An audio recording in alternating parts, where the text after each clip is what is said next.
भरद्वाज जी कहते हैं कि जैसे मेरा भ्रम मिट जाए, जैसे मेरी शंका दूर हो जाए, ऐसी कथा मुझे सुना दीजिए। देखिए, भक्त कुछ बोलेगा तो उसके बोलने के केंद्र में भगवान होंगे। अब भक्त कुछ बोलेगा तो उसके बोलने के केंद्र में विषय होंगे।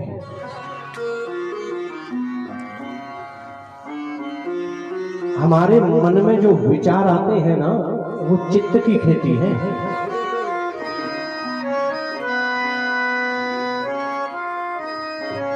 मुख खुलते ही पता चल जाता है कौन कैसा है।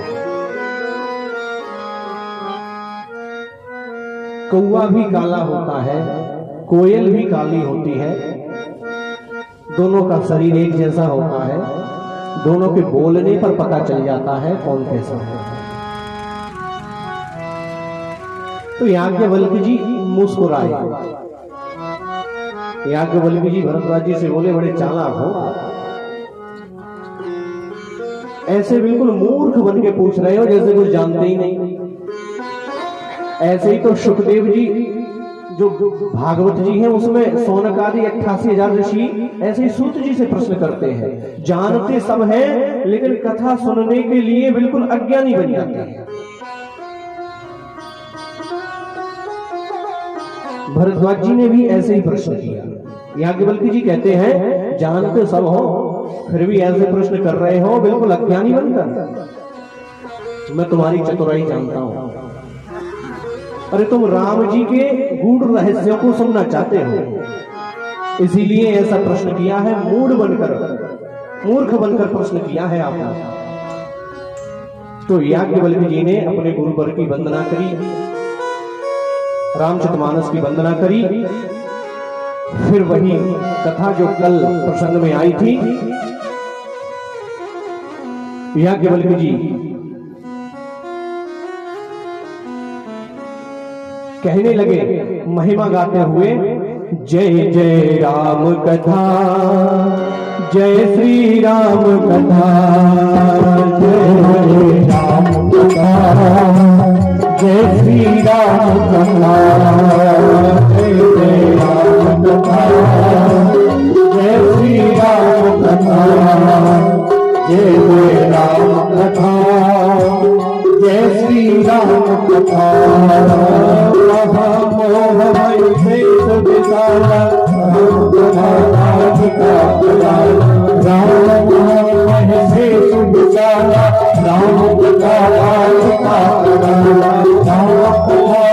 किरण समाना संत चकोर गहय विमाना, राम कथा किरण समाना संत चकोर गहय विमाना, राम कथा किरण समाना संत चकोर गहय विमाना, राम कथा किरण समाना संत चकोर गहय विमाना। पीकर तू भी अमर हो जाए, पीकर तू भी अमर हो जाए, पीकर तू भी अमर हो जाए, हनुमंत जगा जय जय राम कथा, जय श्री राम कथा, जय जय राम कथा, जय श्री राम कथा, जय जय राम कथा, जय श्री राम कथा।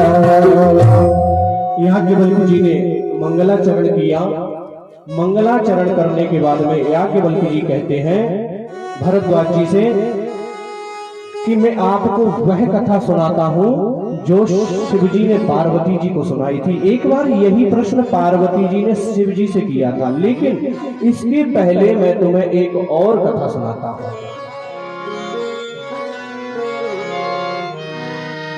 देखिए, एक मन में विचार आया, दो चौपाइयां हैं मानस में, बरसहि राम सुजस बरबारी, मधुर मनोहर मंगलकारी, सुमति भूमि थल हृदय अगाधु वेद पुराण उररी गए साधु। विचार आया मन में कि राम कथा क्या है।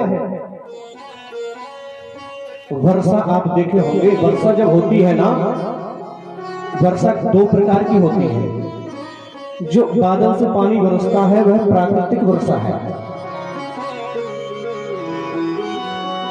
और एक वर्षा उससे कहते हैं जो यहां हो रही है, ये आध्यात्मिक वर्षा है।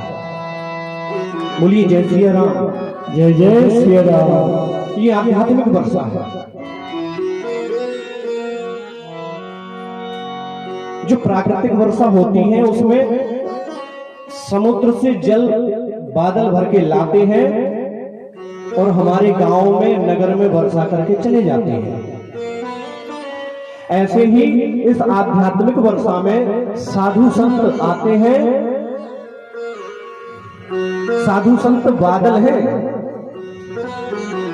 वेद पुराण उपनिषद शास्त्र ये सागर है।